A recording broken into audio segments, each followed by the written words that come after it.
Yan, paano malalaman kung sariwa ang nabiling karne? So, ito lang, panahog natin sa papaya na may gata. So, ganito lang po ang ating gawin.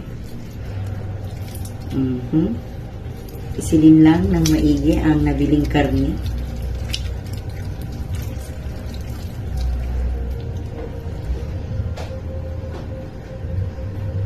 Ayan, walang kaamoy-amoy. Ibig sabihin, etong nabili kong karning baboy ay bawal pala sabihin. Karning baboy ay oink-oink, ay sariwang-sariwa sapagkat nung ating piniga, then, ayan, wala po siyang amoy. That is how you can say this meat is fresh.